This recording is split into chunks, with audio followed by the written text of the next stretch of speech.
Hello and welcome. I'm Leanne Gerrans and you're watching W News Extra, broadcasting live from the Al Arabiya studios. These are our top stories.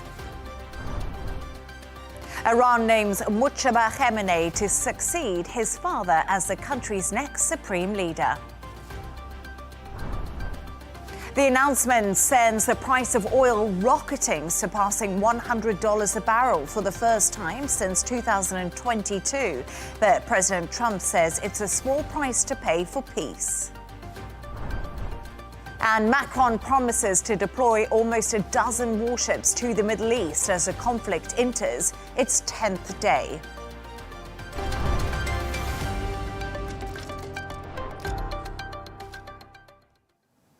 Iran has named its next supreme leader as Mojtaba Khamenei, the son of the late supreme leader Ali Khamenei, who was killed by US and Israeli strikes. Iran's Revolutionary Guard have sworn allegiance to the new leader, with missile and drone strikes continuing to be traded back and forth across the Middle East. Regional officials say the announcement directly defies US President Donald Trump, who has declared the son unacceptable. To discuss this and all of today's stories, I'm joined by Shane McGinley, news editor at Arabian Gulf Business Insight and senior presenter at Arabiya News Rawia Alami. Rawia and Shane, thank you so much for joining me. Lots to talk about tonight. Obviously, we had the weekend and we do now know that Mojtaba Khamenei has been announced and has been elected as the next supreme leader of Iran. Do you think this will come as a shock to President Donald Trump, who did say, I want to be able to have a part in the decision-making? He actually described, President Trump described Mojtaba Ali Khamenei that the choice of him becoming the supreme leader was unacceptable. So I don't think it came as a shock at all to President Trump, but definitely choosing Mojtaba as the new supreme leader was very frustrating for him, because he said he wanted to be part, that he needed to be consulted when the new supreme leader is chosen. And also he said that this specific person, who is the second son of Ali Khamenei, is unacceptable. I think it's a signal. Choosing Mojtaba was a signal of defiance by the Iranian regime to President Trump. It's a direct challenge to his will, and it is definitely it signals that this regime still stands, even though the Israelis and the Americans managed to take out the supreme leader Ali Khamenei. Yet the fact that his son was appointed, even though it is not customary in the Islamic regime, which came in opposition of the monarchy, to have such positions handed down to sons, or in a hereditary fashion.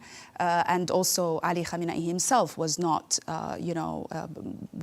actually pushing his son to become the next supreme leader, and he did not name him as such. Yet it definitely signals the continuity of this regime and that it still stands. And it's really interesting because earlier I spoke to Yusuf Jalali. He is a journalist inside of Tehran in Iran. And I said to him, we've had reports that people have gone out to celebrate the selection of Mojtaba Khamenei. He said they have. There's been celebrations inside Tehran and Iran. And once again, it shows that they are saying, we are still here, we are still united, and we're going to move forward. Well, yeah, I don't know Donald Trump, I know he likes a sort of social media, but I don't know how a country that you're repeatedly bombing for the last week, you can tell them who their replacement leader should be, and it's unacceptable. If anything, that's going to make him even more popular, because I'm sure Donald Trump's ratings in Iran are not very high at the moment after everything that's happened this week. So that's one of the more comical aspects of everything that's happening at the moment. But I think in terms of sort of the new regime, it's just interesting to see, we had a lot of confusion over the weekend in terms of directed to the Gulf, where there was an apology made, then it was retracted, then it was like, is this really happening? And then there was continued attacks across the Gulf when we were led to believe that that was going to stop. So it's kind of my thought was that, is there full authority from the top down in Iran at the moment? Is there sort of some vacuums in it? Is there some sort of internal strife going on? So I think maybe this is kind of seen as the continuity supreme leader, moving forward. But this is a guy who's coming in. His father, his mother is dead, his wife, his sister, his brother-in-law, lots of his family members. So I kind of think, if he wasn't hardline and radicalized last week, he certainly is today, I would imagine. And it's really interesting because you talk about that split, and it was interesting because we saw the president of Iran, Pezeshkian, apologizing to neighboring countries about the attacks. They were saying they were attacking US interests and assets across the region. And then just a few hours later, the attack started again. Yeah. And it raised a lot of questions that does Pezeshkian have control of the IRGC, because they are currently, blamed for these attacks. Yeah. So now that Mojtaba Khamenei is in place, does this once again unite what has probably been fractured? I think it's obvious that there is some kind of split, at least when it comes to the statements of Pezeshkian. It seems to me that, he came out, he did those statements, and then there was some kind of backlash internally within the regime in Iran against these, at Pezeshkian for these statements. And then the second day he came out, because they were read as capitulation. Yeah. They were read as by President Trump that, Iran has surrendered, and therefore they were. Yeah, he did use the word surrender in some of the posts, exactly. Which is probably what inflamed a lot of the reaction and why it was then backtracked. Precisely, and he came out the second day, he backtracked and he said, my statements were misunderstood, and he reiterated and reconfirmed that Iran is going to target any country that allows their territory to be, used by the Americans or the Israelis to launch attacks on Iran. It does seem to be, to me, there is some kind of split from the inside. But having said that, traditionally, historically, the supreme leader is the one who calls the shot. It's not the president. So, Mojtaba Khamenei, Ali Khamenei before him, they are the ones who will decide foreign policy, will decide what happens to Iran's nuclear program, the ballistic missile program. It's not the president. The ultimate authority is with the supreme leader. And let's talk a little bit about the fact that Mojtaba has now come into power in Iran. And we spoke about him maybe being more hardline, more conservative, regarding the fact his father, Ali Khamenei, was killed in those US-Israeli joint airstrikes. And I was just having a look, and Hezbollah has pledged allegiance to the new Iranian supreme leader. Russia has come out and congratulated the new Iranian supreme leader. Yeah. And I was just thinking about Russia a little bit, Shane. I don't know if you want to pick up on this with me, but Russia have come out and pledged support for the new supreme leader, but they have lost a lot of their allies in Venezuela, in Syria. And I just look a little bit at President Putin and I'm like, well, what are you really going to do? Yeah, and it was interesting, earlier in the day, I saw reports of Putin saying, he's willing to talk to the Europeans if they change their mind on taking his energy supplies and retreat on that. And then, we're going to talk about, the oil price later. But, I do find Putin sort of comical in the way, he has sort of a weird sense of humor about what he does, his diplomacy, and saying, if you want to backtrack, he's willing to talk to Europe. And what was he saying, that, Tehran remains, a reliable partner. So I'm sure he's looking at the oil price and thinking that, this is great for me. And, this is one of the weeks when we're not talking about Ukraine for a change. And, that's fallen way down in the news headlines. And, he's still attacking Ukraine while we speak. So it's one of those sort of weird dynamics where the Iran war is taking the focus, and it's probably going to benefit him in terms of bringing Russia back into the global fold. I don't think that will happen entirely, and I don't think that would be a positive outcome from any of this. But stranger things have happened through history, to be honest. I mean, it has been said. I've read so many articles talking about how the biggest winner out of this is Russia and Vladimir Putin. I mean, even on a military level, all the the missiles that were supposed to intercepting missiles that were supposed to go to Ukraine, now they're not going to Ukraine and they're going to Israel. They're going elsewhere.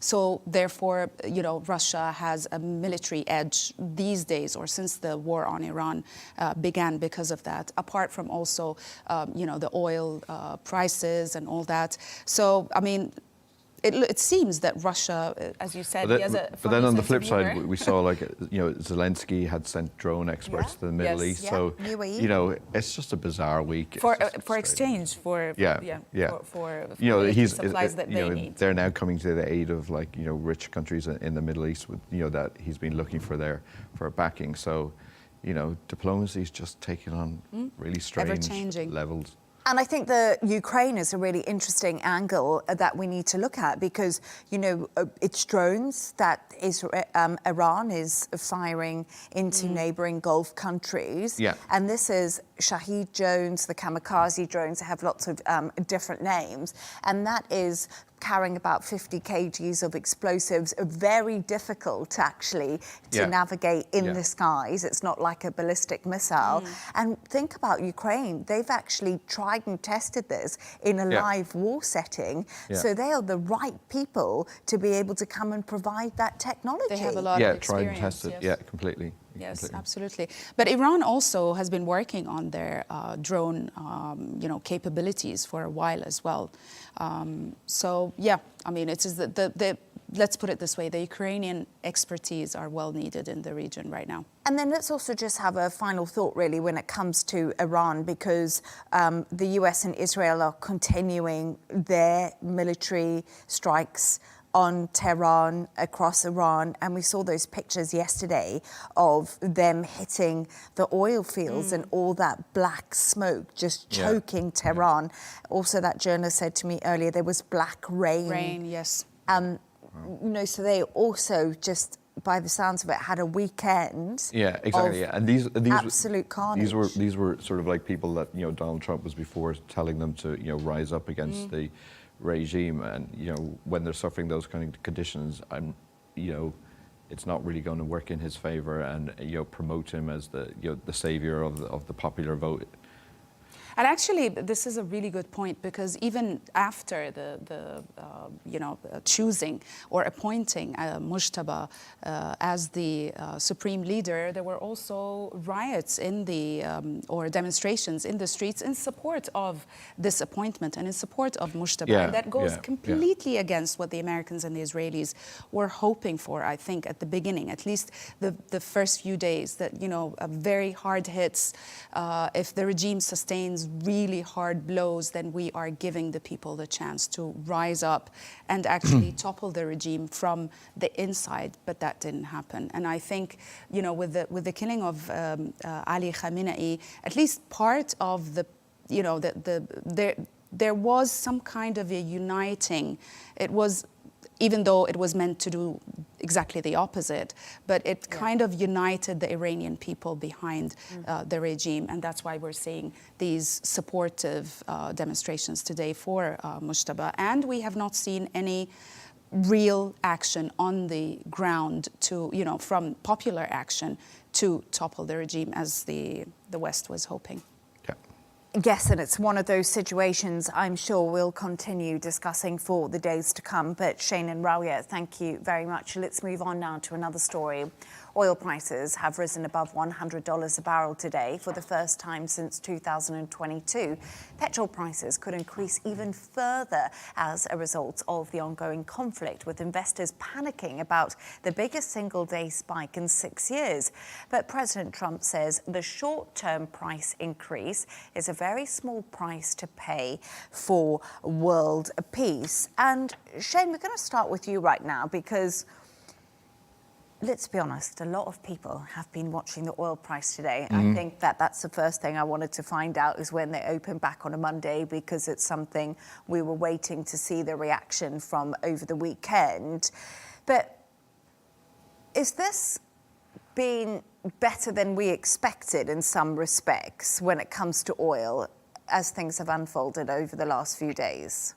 Well, I think it was just a delayed reaction because I saw some interesting analysis when you look at the figures in terms of gas and oil. And gas had a sort of fairly quick reaction, and oil was sort of slightly behind. And I think usually it's because gas, there's the storage issue, so it's more of an immediate problem. While in oil's perspective, there's reserves that countries keep around the world, which we'll come to in a few minutes. But I think, we decided to put the graph on our homepage on AGBI this morning, and when you just look at it, the visual is just spectacular. When you see it, it was 25% increase, which is the most, I think, for 5 or 6 years.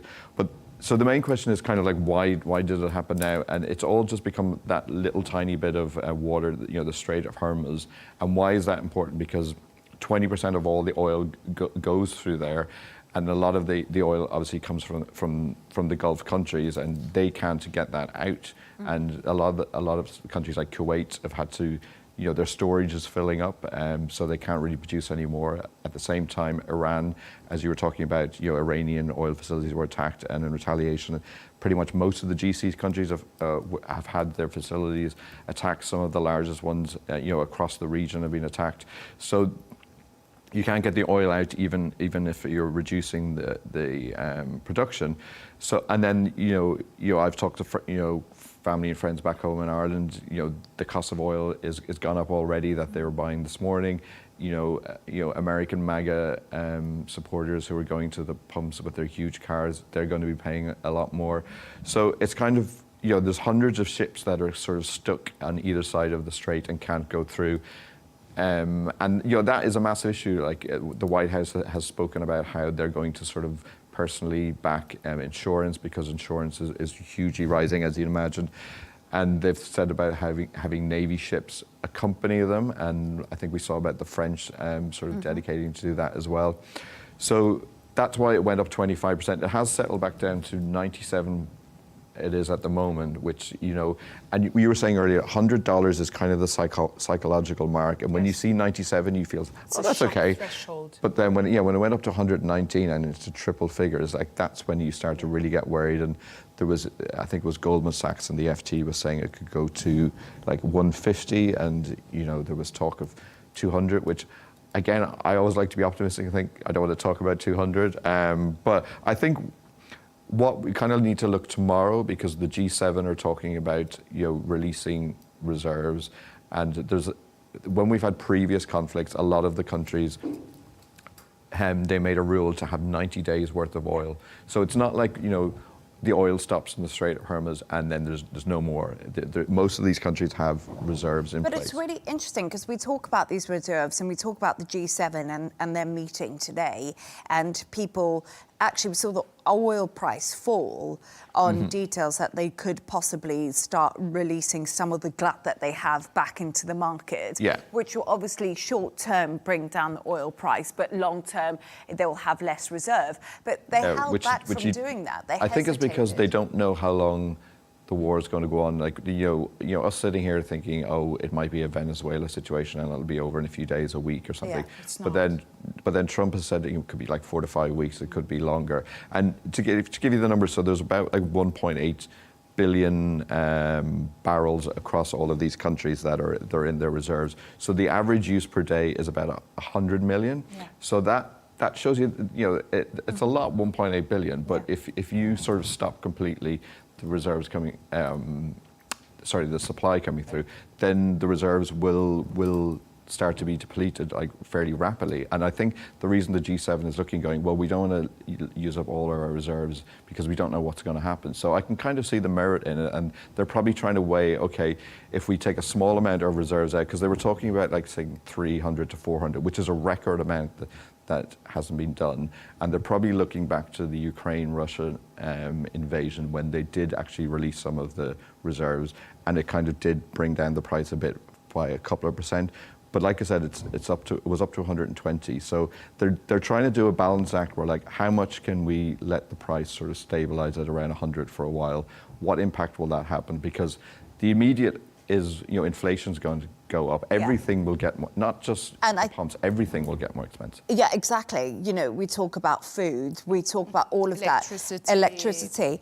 And it's so interesting because right now we're talking about everything seems to be pinned on the Strait of Hormuz. It all seems to be about delivery. That's where the main problem happens. But we must also remember that these big countries producing so much oil doesn't have the space to keep this oil either. They don't have the container availability. So if the war does end, and we see it end when it ends, or if it ends pretty quickly, you know, how quickly can oil reserves recover? Because I think this is the big question. You know, if we start releasing the glut of oil that's in reserve, how quickly can we get that back?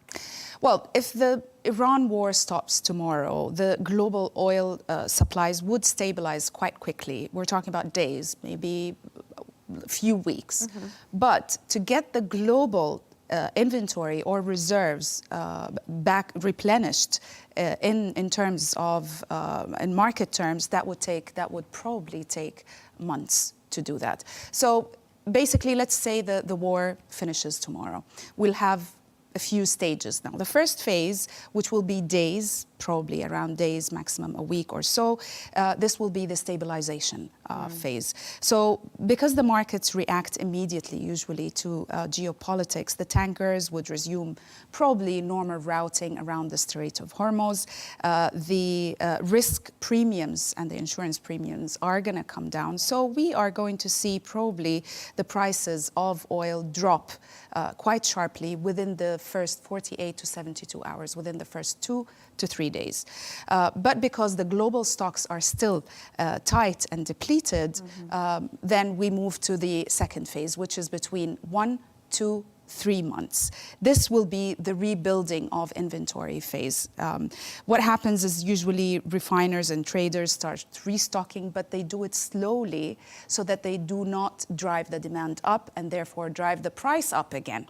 Okay, but they definitely, all the countries you're talking about, especially the countries, the biggest consumers of oil, like the United States, they need to start stocking up, but they have to do it slowly. If we do a historical comparison, like after the Gulf Wars, after Libya 2011, the Russia-Ukraine war in 2022, it usually took between 2 to 4 months to restock global inventory or global reserves of oil. And then you have the third phase, which is after 3 to 9 months of the end of the war. That would be the global normalization, where all the countries will restock their reserves. They would do it slowly, but they would reach the target, basically the full restocking, by probably 3 to 9 months after the war. But I think the main thing is that they've been talking about theoretically the Strait of Hormuz closing for like about 40 years, and I think that's the lesson we have to learn from this. We can't let that continue. We need pipelines to run over to Oman and to run to the Red Sea. So there are alternatives. You can't have the entire world's energy resource hinged on one tiny little bit of waterway. Actually, that begs the question, why have they not done anything about it in the past 40 years, even though the threat was there? There is in Saudi Arabia that goes for Yanbu, which can take about half of Saudi Arabia at 100% capacity. So they have north of Saudi so they have Arabia? put in place some, but we've been seeing stories about Iraq and Turkish various different agreements to go to Oman, and now that's not even a theory anymore, or MOUs. That has to be something. But the thing is, though, you can't. I did look up. I thought, how long will it take to build a pipeline? You're talking years, like 5 years. But it's something that has to be done in the region. And I think all of the Gulf leaders are now going thinking, right, this is our number one priority that we have to, because we can't let Iran dictate energy policy for any longer. And I think that's such an interesting way to look at it, because for years and years they have been talking about these pipelines. They have been spoken about, but nothing's actually been done. And one other thing that I find quite interesting is, we talk about the price of oil right now, we talk about the Strait of Hormuz, but we must also remember that so much hinges on that, like normal people going to the petrol pump to put petrol in their car. They're going to see prices increase for that. People who wish to heat their houses in Europe, a lot of the UK is LNG based. We saw LNG, remember the first day that we saw those strikes, LNG went up 93%, so it reacted quicker Yeah, than it was the oil usually price quickly. did. Yeah, and then Qatar has been restricted on its resources, Yes. so those will continue.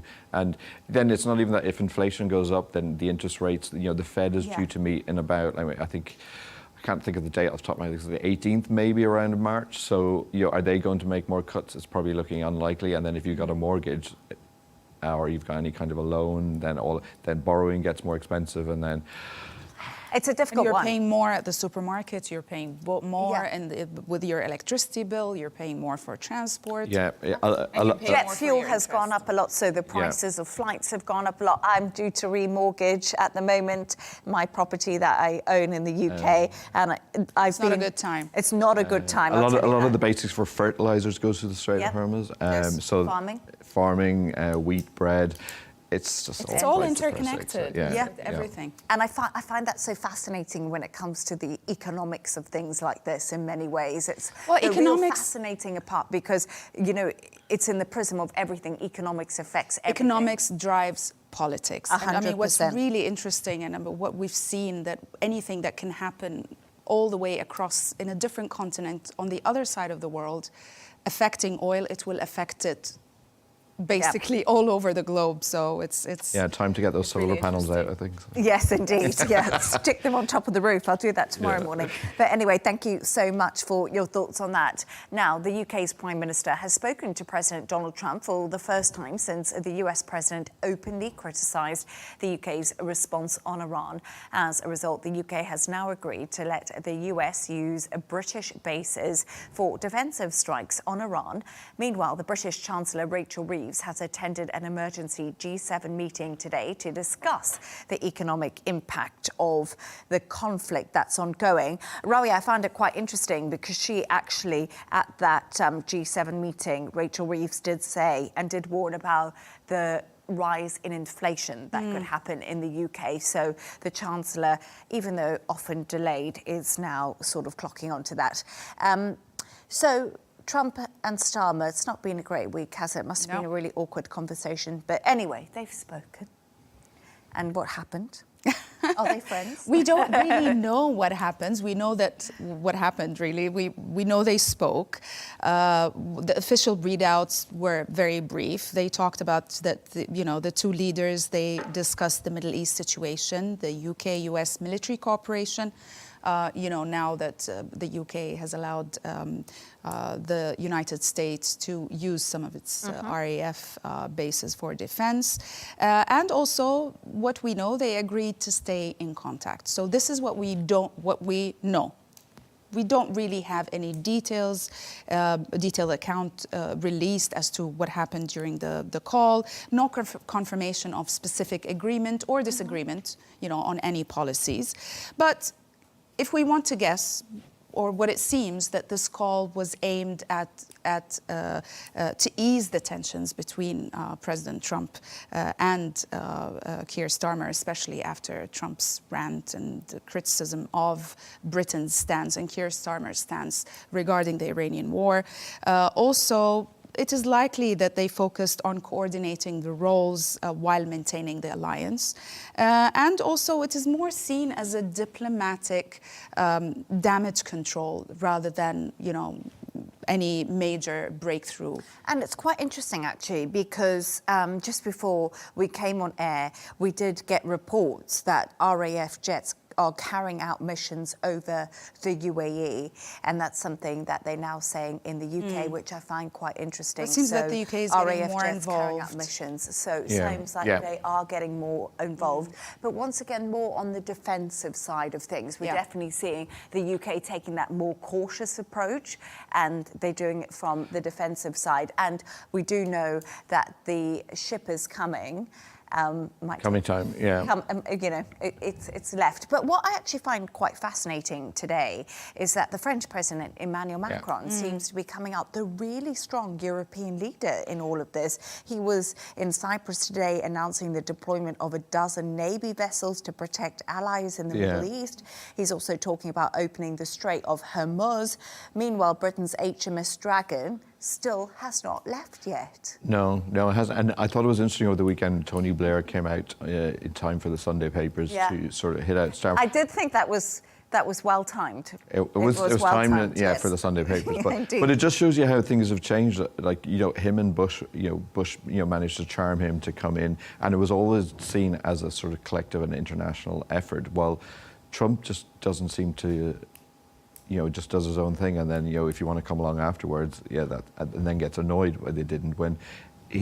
But then does Trump really care what international governments think? I think that debate's long gone and long over. Yeah, that is a debate that a lot of people have had, and we did see Keir Starmer. He was, of course, a former lawyer, and we did see him err on the side of caution when it came to those US-Israeli strikes that we did see on Iran. He took more of the lawyers' level, the Crown prosecution level that he did take as a leader. And I think what Tony Blair was trying to say is, no, you stand shoulder to shoulder when allies need help, like we did, and that's just the way that things have always been. But maybe Donald Trump doesn't feel like Keir Starmer's the right man to step up to that, and hasn't even involved him in the initial talks. I mean, we don't know, because we don't know how back-channel diplomacy is working. And I saw on some of the press reviews of the end of the special relationship. I think we just need to put that one to bed. That one's not.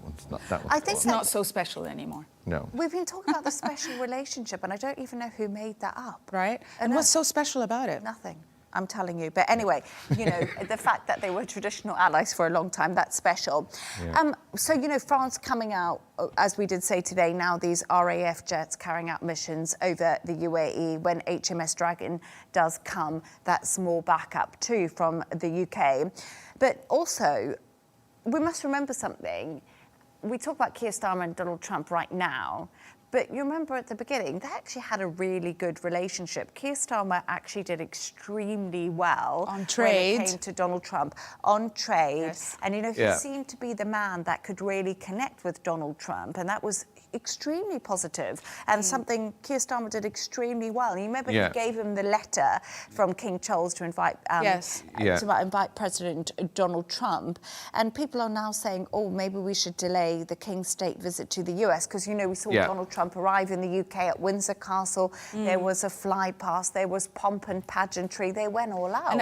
And Trump really appreciates and values that pageantry and the monarchy influence. Yeah, I think that is the benefit of the government system in the UK, is that you can have like Keir Starmer fall out with Trump, but then you can have the head of state and the king sort of who can be immune to it. So there's part of me thinks that the state visit should go ahead, even though there are MPs saying that Donald Trump has been incredibly disrespectful. But the way I kind of look at it is that it was a 3-day trip that's planned, I think, for the end of April. The end of April is a long way away in Trump land, at the end of the day. God knows what happens. So, they could all be back to normal by then. Or, the king's not very well. He could just use, a sick note to get out of going. But then once again, it's Ed Davey from the Liberal Democrats calling for this, and he's made some interesting calls of late. Yeah, I don't even want to get it. But it seems Buckingham Palace does want this visit to go through. They're saying that could possibly be soft diplomacy. King Charles could bend the ear of President Donald Trump. He loves the royal family. He really respects him. Maybe this is something positive. Yeah. Yeah, and then William's due to be out there in July for the World Cup, so there's always that as a backup. Yeah, and I think after this phone call depending on what really went on during the call, but between the phone call between Donald Trump and Keir Starmer, maybe things have eased a little bit, and the special relationship has become, is back to being a bit more special. Well, I'm going to read out some breaking news lines we actually have from Donald Trump at the moment. So Trump says the war against Iran is very complete.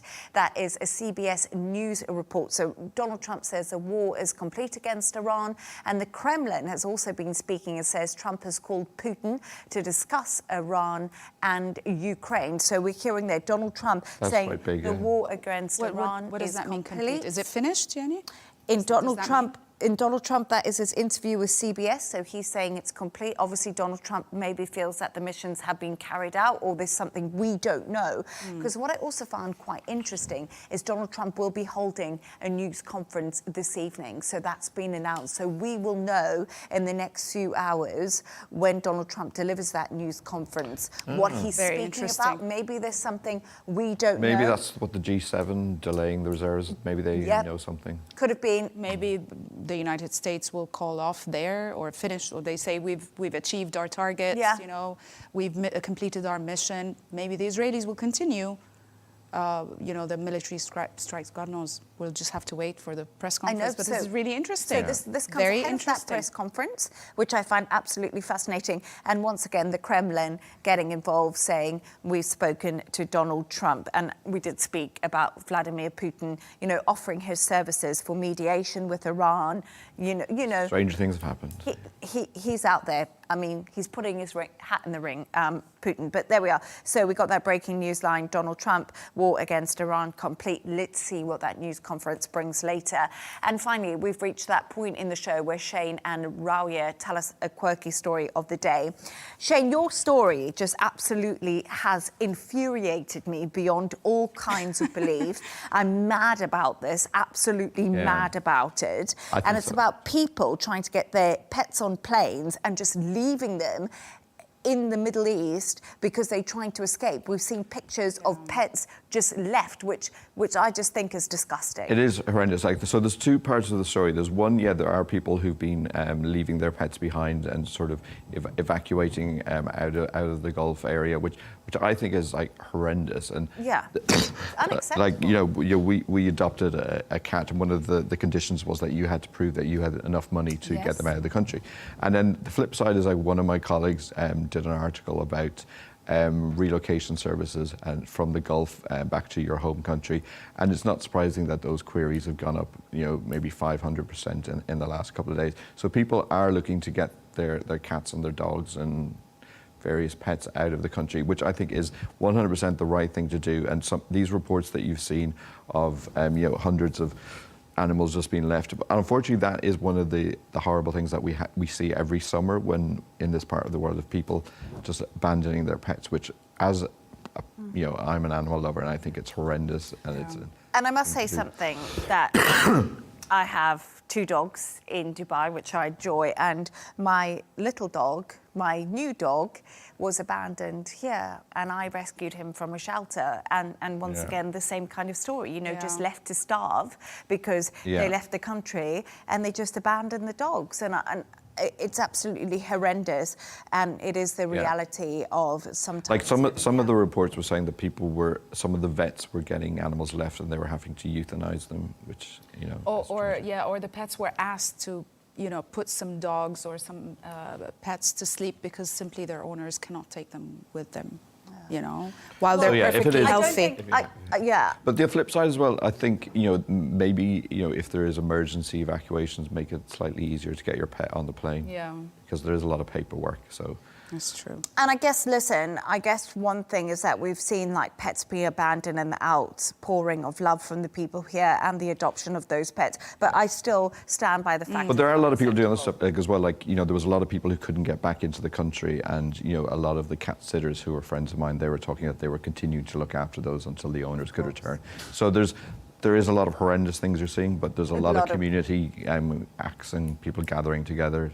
So, but if you have a pet, don't abandon your pet. You wouldn't abandon your child. But Rawia, yours more positive, I think. Mine is more positive, and it has unusual competition. Yes, it has nothing to do with the war. Even though I had a story lined up, actually, a war-related, a quirky story, but I couldn't verify it. That's why it's about this primary Iraqi boy. He's in primary years, and apparently he posted a Google picture of his school, and he labeled it as American-based so that the Iranian missiles would shoot down his school. And he doesn't have to go to school anymore.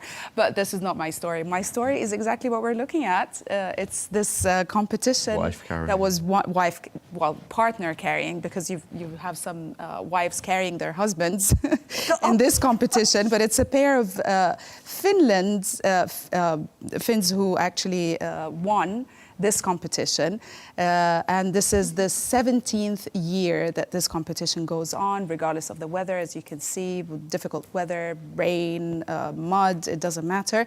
The race actually originated in the Nordic region, and it requires contestants to carry their wives, husband, partners, friends, or even family members up and down a hill in Dorking, Surrey. Oh, Dorking, I know where Dorking is. Yes, it's in Surrey in the UK. Ah, yeah. Yes, and actually this couple, they won the 2026 championship this Sunday, and what did they win? A barrel of local ale. Oh, wow. I mean, it looks like someone's in a wedding dress there. How far is that course? Do we know how many kilometres? It doesn't say, to be honest, but up and down the hill, that's what it says. It's quite a nice bonding experience. Do you think that you would like to is. carry your wife or your husband to carry you? I think my husband can carry me. I'm not that heavy. No, but I'm saying the whole distance. Would you enjoy? He can. Bond? He should be able to. He should be able to. Should be able to. Yes, he's exercising. What for? What for? For carry you. Exactly. Yeah. Quite like the idea. How about you, Shane? Yeah, I'll give it a try, but I don't know if I'm that fit, to be honest. We're going to put you through a Rawia. Yes, you need to. We need to get you through the boot camp. But thank you so much for that. Thanks to our guest today, of course, Shane McGinley, news editor at Arabian Gulf Business Insight and senior presenter at Arabiya News. That is, of course, Rawia Alami. And that's all from us on W News Extra. Don't forget to subscribe to our YouTube channel. Follow us on X, GNT. That's coming up next. Goodbye, and thank you for watching.